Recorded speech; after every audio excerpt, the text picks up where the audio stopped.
네, 안녕하세요. 네, GTQ 1급 포토샵을 담당하게 될 강사 김흥식입니다. 닉네임은 한다맨입니다. 포토샵 1급 같은 경우는 국가공인 자격증이고, 그리고 실기시험만 보는 거죠. 필기시험이 별도로 없습니다. 그래서 2급까지는 국가공인 자격증이고요. 3급은 민간 자격증입니다. 참고로 알아두시면 되고요. 1급 같은 경우는 100점 만점에 70점 이상이 합격입니다. 그리고 2급은 60점 이상이 합격입니다. 일단 어떤 문제가 출제가 되는지를 한번 보여드리도록 할게요. 잠시만요. 자, 얘를 한번 볼까요? 잠깐만요.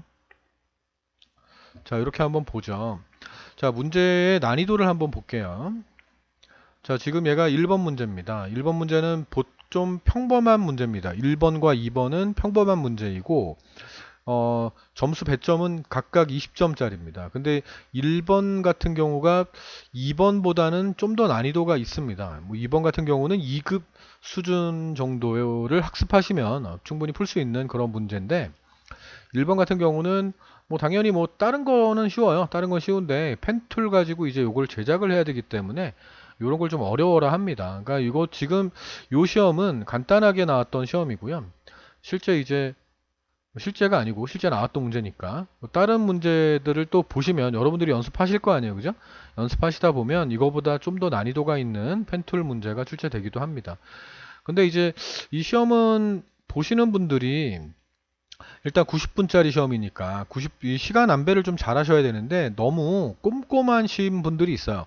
그러니까 그래픽을 하시는 분들에게는 꼼꼼하게 필요합니다. 물론 당연히 필요합니다. 그러니까 꼼꼼하게 작업하고 똑같이 만드는 거 이런 게 되게 중요하긴 합니다. 근데 우리 시험에서는 합격을 위해서 해야 되기 때문에 이런 펜툴 가지고 너무 시간을 끄는 분들이 있어요. 너무 꼼꼼하다 보니까. 그래서 여기에서 뭐 시간 한 30분 정도를 차지하고 여기 30분 차지하고 이런 식으로 하다 보면요.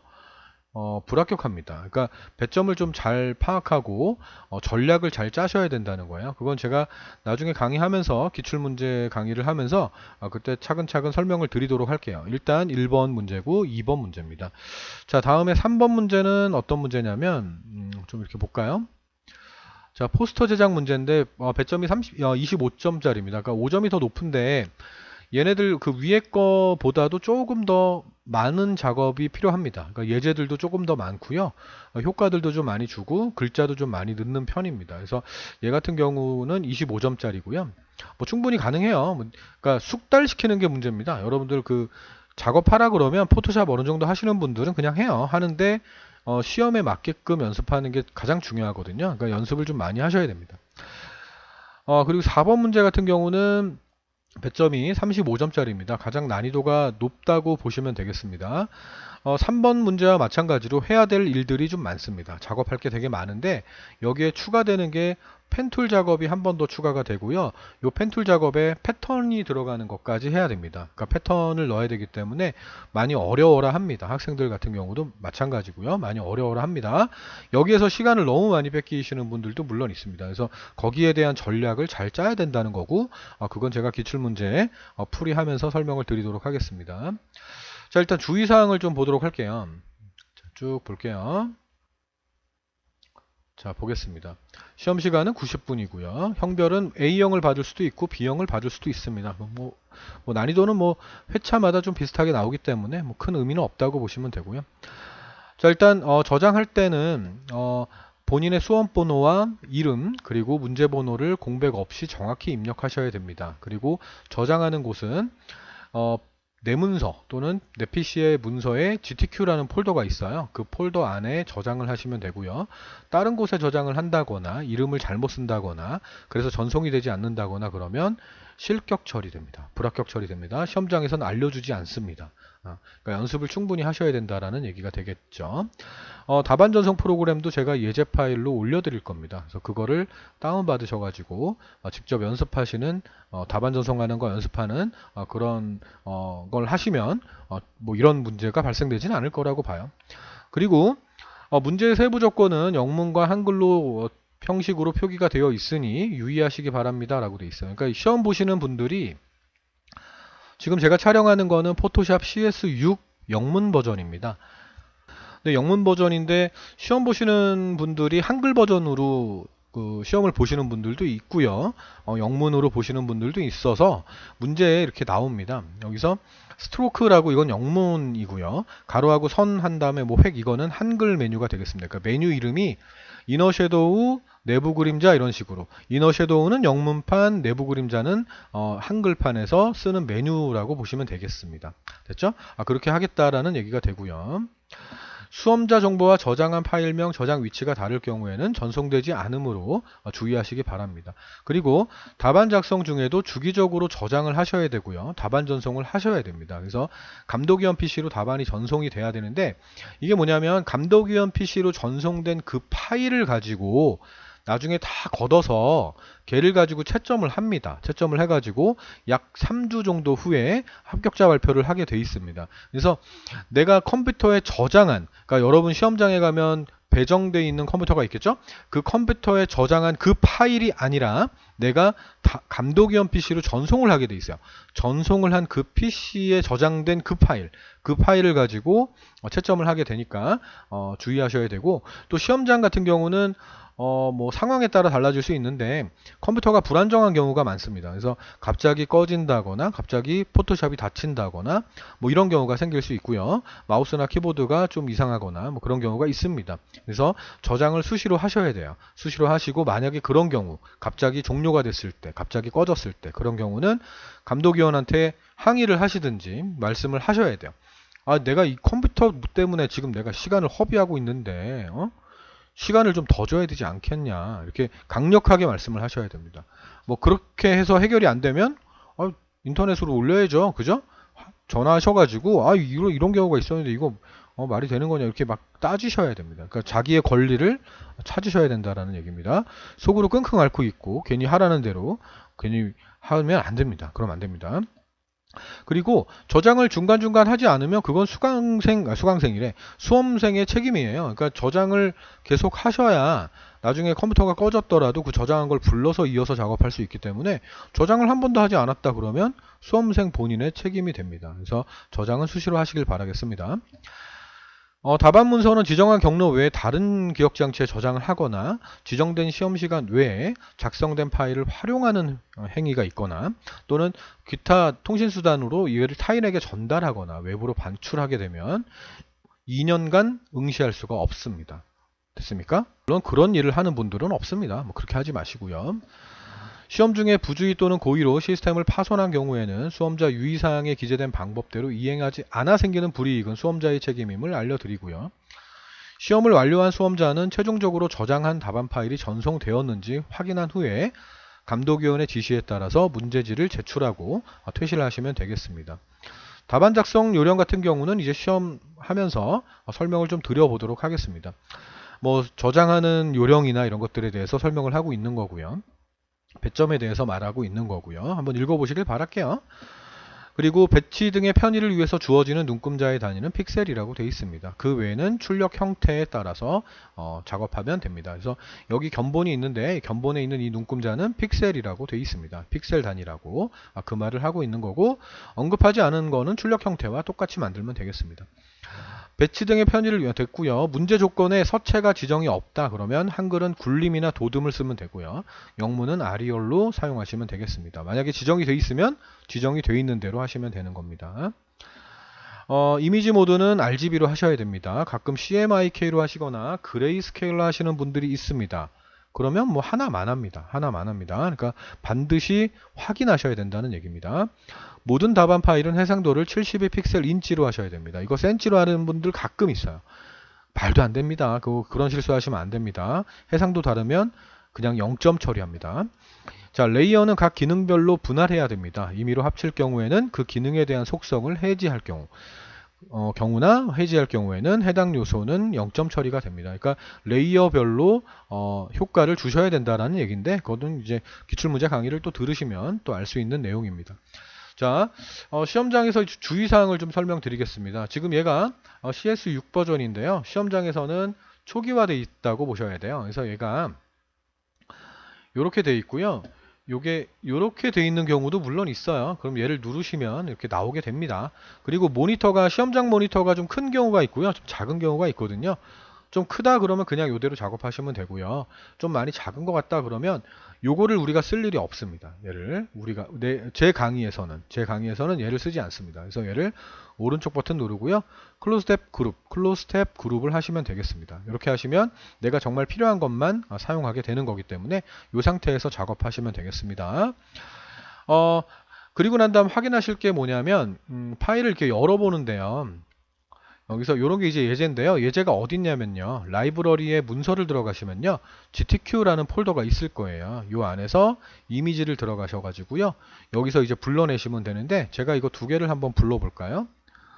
딱 불렀을 때 이렇게 별도로 창으로 이렇게 떠야 돼요. 이미지마다. 근데 그 초기화되었다고 제가 설명을 드렸잖아요. 초기화됐다라는 게 뭐냐면 처음에 이 포토샵을 설치한 그 기준, 그게 초기화인데요.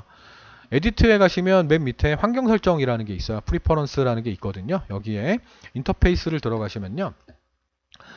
여기 오픈 도큐먼트 에즈 탭이라고 얘가 체크가 딱 돼 있을 거예요. 그리고 타입에 가면 show font name English가 체크가 돼 있을 거예요. 그러니까 얘가 뭐냐면 글꼴이 한글 글꼴이잖아요. 도둠이면 한글로 도둠이라고 나와야 되는데 영어로 나올 때가 있어요. DOTUM 이렇게 나올 때가 있거든요. 이게 지금 그거를 표시하는 거예요. 그러니까 OK를 눌러볼게요. 눌러보고요. 제가 이제 파일을 열어볼게요. 아까처럼 똑같이 열면요. 탭으로 열리게 돼요. 이렇게 이런 식으로 열리게 되거든요. 제가 이걸 닫을게요. 다시 닫을게요. 다른 게 열려있는 게 있나? 없어요. 다시 한번 할게요. 자, 두 개를 제가 한번 열어보겠습니다. 이렇게 하면 탭으로 열려요. 이렇게 탭으로. 보통 작업할 때 여기 있는 그림을 내가 이렇게 따가지고 여기다가 넣거나 하는 경우가 있거든요. 근데 탭으로 열리면 불편하게 되거든요. 물론 얘를 땡겨서 내려놓으면 돼요. 땡겨서 내려놓으면 됩니다. 됐죠? 그럼 되는데 언제 일일이 하고 있냐고. 시간도 아까운데. 그래서 어떻게 하시냐면 잠깐만. 텍스트도 한번 보여드릴게요. show font name English가 되어 있으면요. 요 궁서가 GUNG, SUH 이렇게 돼 있죠. 그죠? 이런 식으로 영문으로 나와. 한글인데. 한글 글꼴인데. 됐죠? 그럼 여러분들도 하기 힘들잖아. 그러니까 어떻게 하냐면 그 문제 지시사항에는 한글로 나왔을 텐데, 그죠? 하기 힘들 거 아니야. 그러니까 프리퍼런스를 가서 인터페이스 가신 다음에 여기에 지금 오픈 도큐먼트 에즈 탭 얘를 해제하세요. 위에서 세 번째 겁니다. 하나, 둘, 세 번째 거. 그리고 타입에서도 세 번째 거예요. 하나, 둘, 세 번째 거. show font name English를 해제하시기 바랍니다. 자, 이렇게 하고 OK를 누르면요. 다시 궁서 이렇게 한글 글꼴로 나오게 될 거고요. 파일을 열게 됐을 때도 별도의 창으로 열리게 될 거예요. 아시겠죠? 자, 이렇게 확인을 하시고 시험장에서 이렇게 하시고 그리고 커스텀 쉐이프 툴이라는 게 있어요. 나중에 포토샵 이제 배우시게 될 거잖아요. 배우시게 되면 활용을 하시게 될 건데 얘를 꾹 누르고 있으면 뭐 메뉴가 나오는데 이 중에 커스텀 쉐이프 툴 얘가 있거든요. 여기서 얘를 눌러보면요. 얘가 이렇게 많이 있지 않아요. 이렇게 많이 있지 않고요. 초기화되어 있을 때는 이렇게만 나오는 경우가 있어요. 저도 이제 시험을 보잖아요. 저도 자격증 같은 경우는 새로 나온 자격증이 있다 그러면 저도 공부를 해서 시험을 보거든요. 시험을 보고 그 시험 본 걸 가지고 이제 우리 학원에서 제가 학원에서 수업을 하는 사람이거든요. 학원을 운영하고 있고 수업을 띄고 있는데 저희 학원에서 새로운 과목을 개설할 때는 저도 자격증을 땁니다. 선생님들도 마찬가지고. 그래서 이렇게 하고 있는데 이렇게 나왔어요. 그러니까 시험을 보러 갔는데 없다는 거죠. 이게 왜 이거밖에 없어요? 다 있어야 되는데 없어요. 이렇게 하면 감독관이 알려줄 것 같아요? 안 알려줘요. 절대 안 알려줘요. 이거는 왜 이거를 모르고 오셨죠? 어느 학원 다니셨죠? 이런 분들도 난 봤어요. 정말로. 저는 1, 2, 3급을 다 봤거든요. 시험을. 그래서 감독관들을 이렇게 보면 일반 성인들 같은 경우는 좀 친절하게 하시는 분들이 계시는데 학생들이 가면은 좀 불친절하게 하는 경우도 있더라고요. 근데 감독관에 따라 틀리니까 케바케죠? 그죠? 예. 뭐 그런 겁니다. 안 알려줍니다, 절대로. 그럼 얘를 눌러가지고 올 누르면 돼요. 그냥 올 누르고 OK만 누르면 되는데 요걸 안 알려줘요. 그러니까 또 아시면 되고요. 처음에 설정할 때 하셔야 되는 거예요. 자, 여기 눌러가지고 얘도 이렇게 나와 있는 경우가 있어요. 그러면 또 마찬가지입니다. 딱 눌러서 라지 썸네일로 하세요. 그래서 얘가 이렇게 펼쳐지면요, 나중에 찾기가 힘들어요. 그러니까 얘를 이렇게 좀 줄여가지고 이렇게 찾는 게 더 나을 거예요. 이렇게 한눈에 보면서. 이거는 사람에 따라 또 다르기 때문에 이거는 알아서 하시면 됩니다. 이건 어떻게 하라고 제가 딱 말씀드리는 건 아니고요. 됐죠? 자, 그리고 난 다음에 또 확인하실 거는 별도로 없어요. 파일에 new 해가지고요.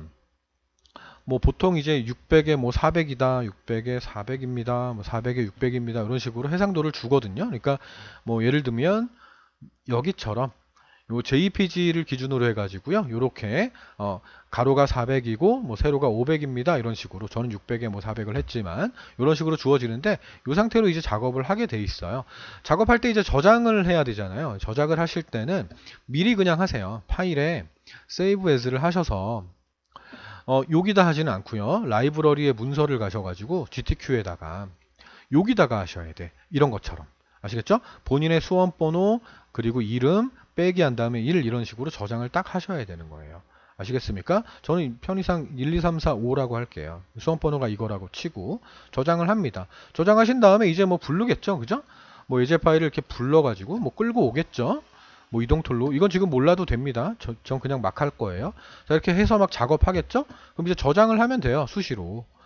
이게 기본 메시지거든요. 그냥 OK만 누르면 돼요. 딴 거 읽어볼 필요도 없어요. 그냥 OK만 누르고요. 계속 이제 작업을 할 거 아니에요. 작업하면서 다시 또 파일에 세이브 이런 식으로 저장을 수시로 하세요. 생각날 때마다. 단축키는 컨트롤 S니까요. 파일 눌러보면 컨트롤 S 써 있잖아요. 단축키 이용해가지고 저장을 쭉 하시면 돼요. 자, 이렇게 하시면서 이제 나중에 다 완료가 됐다. 그러면 저장을 마지막으로 한 번 더 하시고 하신 다음에 얘를 가지고 파일에 세이브 에스를 해서 본인의 수험번호하고 이게 문제번호 1번이라고 가정하죠. JPG로 저장을 하셔야 돼요. 이렇게 저장을 하시고요. 오케이. 그냥 기본 메시지로 오케이 하시고 이미지를 줄여줘야 돼요. 왜냐하면 여기 문제가 나오거든요. 400에 500이에요. 저는 600에 400을 했습니다. 크기는 10%로 감소를 시켰어요. 작게 만들었어요. 그래서 40에 50짜리는 PSD로 저장하라는 거예요. 그러니까 포토샵 파일로. 그래서 이미지 사이즈를 줄이고 이거 다 배웁니다. 이거 다 배웁니다. 지금 몰라도 돼요. 60이라고 쓰고 오케이 누를게요. 그럼 작아졌죠? 근데 이거의 이름은 어차피 요거예요. 저희가 미리 저장을 했기 때문에. 그래서 얘는 그냥 파일에 세이브만 누르시면 돼요. 자, 포토샵을 띄우기 전에 여러분들이 시험장을 가시게 되면 감독관이 한 두세 명 정도 있거든요. 다 알려주거든요. 그럼 얘를 더블 클릭하라고 할 거예요. 그럼 얘를 더블 클릭해요. 제가 얘를 같이 보내드린다는 얘기입니다. 본인이 시험 보시는 과목은 GTQ 1급이고요. 본인의 이름을 쓰시면 돼요. 저는 한다맨이라고 쓰겠습니다. 그리고 아까 수험번호는 수험표에 있는 걸 적어야 되는데 저는 편의상 아까 1, 2, 3, 4, 5라 그랬거든요. 오케이 누르고 저장을 합니다. 이렇게. 저장이 아니고 등록을 합니다. 이렇게. 그런 다음에 포토샵을 이렇게 띄운 상태로 아까 말씀드린 거 다 이제 하시고 작업이 끝났다. 1번이 끝났다. 그러면 답안 전송 프로그램에서 얘를 누르시면 돼요. 그럼 여기 있음이라고 뜰 거예요. 그럼 선택을 하시고요. 답안 전송을 딱 누르면 여기 성공이라고 뜰 거예요. 성공 이렇게. 됐죠? 자, 이러면 된 거예요. 만약에 얘가 성공이 아니고 실패가 떴다거나 아니면 없음이라고 떴다. 내가 작업했는데. 그러면 딴 데 저장한 거야. 딴 데 저장했거나 이름을 올바르게 쓰지 않았던 거예요. 이름을. 아시겠죠? 그러면 안 됩니다. 그러면 안 알려줘요. 그러니까 계속 저는 보여드릴 테니까 기출문제 작업할 때 계속 보여드릴 테니까 절대 까먹지 마세요. 아시겠습니까? 네, 닫기 할게요. 닫기 하고요. 요 정도 설명드리면 되고, 자, 강의를 활용하는 거를 좀 설명드리겠습니다. 자, 강의 계획서를 보여드릴게요. 어떻게 활용하시는지를. 요대로 이제 올라가게 될 겁니다. 지금 얘 같은 경우는 제가 지금 촬영하고 있는 영상이고요. 그리고 포토샵 CS6의 기초 강의가 있습니다. 기초 강의는 CS6의 그 포토샵 실무 교육이 아닙니다. 포토샵의 모든 기능을 배우는 건 아닙니다. 완전 기초만 배웁니다. 그러니까 CS6의 기초 부분을 배울 거고 시험에 나오는 파트만 배우게 됩니다. 그러니까 강의 자체가 14강이나 되지만 강의 자체가 길진 않을 거예요. 짧게 끊어서 수업을 했으니까요. 이 강의를 쭉 들으면서 따라 하셔야 됩니다. 그러니까 연습을 하셔야 되는 거예요. 그러니까 강의를 듣는 거는 별 의미가 없어요. 제가 머릿말로도 써놨는데 듣기만 하고 실습하지 않으면 하나만 합니다. 그러니까 제발 실습을 하시길 바라고요. 그리고 기출문제 풀이가 있을 거예요. 기출문제는 현재는 CS6 버전으로 2개가 들어갈 겁니다. 올해라고 얘기하면 또 그렇죠. 그러니까 7월 달에 2021년 7월 달에 시험 봤던 문제, 그리고 2020년 12월 달에 봤던 문제가 CS6 버전으로 이렇게 올려놓을 겁니다. 올려지게 될 거고요. 촬영은 다 끝난 상태고요. 자, 그리고 CS4 같은 경우는 이제 시험장마다 CS4로 응시하는 곳도 물론 있을 건데, 그게 목적이 아니라 만약에 CS4 시험이 없다, 그래서 내가 이걸 지울까? CS6 버전밖에 없으면 그냥 이걸 지울까 말까 고민을 했는데 지울 이유가 없어요. 왜냐하면 포토샵이라는 게 버전이 올라갔다 그래서 기능이 없어지는 건 아니기 때문에, 기본 기능, 뭐 비주얼이 좀 달라지거나 좀 더 추가되거나 이런 거밖에 없기 때문에 이 강의를 그냥 참고하시는 거는 좋습니다. 그러니까 얘네들 같은 경우도 어차피 기법은 똑같기 때문에, 하는 방법들은 다 유사하기 때문에 강의를 듣고요, 좀 모르는 파트는 좀 들으면서 연습을 하시면 되겠습니다. 그러니까 쭉 해가지고 제가 얘도 5강 정도는 CS4로 놔뒀습니다. 그리고 얘는 계속 할 때마다는 아니고요, 한 5개 정도는 그래도 만들어줘야 될 것 같아서 시험을 이제 치를 때마다 조금씩 제가 업데이트를 할 예정입니다. 그래서 이게 5개 분량이 될 때까지는 계속 올려질 예정이고요. 뭐 언제 올리겠다 이런 말씀은 못 드리겠고요. 자료는 많기 때문에. 그래서 최대한 빨리 5개가 될 수 있게끔 제가 만들어 보겠습니다. 자, 이렇게 공부하시면 됩니다. 됐죠? 특별한 건 없고요. 뭐 주의사항도 다 설명드렸고요. 이대로 하시면 되고, 기간은 얼마가 걸리나 하고 자꾸 물어보시는 분들이 있는데 사람에 따라 다릅니다. 특히 인간 같은 경우는 뭐 일주일 만에 하시는 분들도 있겠죠. 그러니까 왜냐면 정말 매달려서 하시는 분들도 있으니까. 또 반대로 한 2달 다 채워도 못 하시는 분도 있겠죠. 안 하시니까. 그죠? 그러니까 결제만 해 놓으시고 안 하시는 경우도 있어요. 그러니까 그러지 마시고, 결제를 했으면 바로 그냥 시작하는 거죠. 시작해가지고 빨리 끝낸다고 생각하셔야 돼요. 그래서 바로 시험 접수하셔가지고, 난 진짜 한 달 만에 끝내겠다. 한 달에 한 번 있잖아요, 시험이. 넷째 주 토요일 날 있는데, 매달. 그러니까 나는 꼭 그냥 다음 달에 봐버릴 거야. 그래서 바로 접수하셔가지고 그냥 바로 보시면 되죠. 그러니까 기간을 너무 많이 잡진 마셔라, 이렇게 말씀드리겠습니다. 네, 수고하셨습니다. 다음 시간부터 본격적으로 수업에 들어가도록 할게요. 네, 수고하셨어요. 다음 시간에 뵐게요.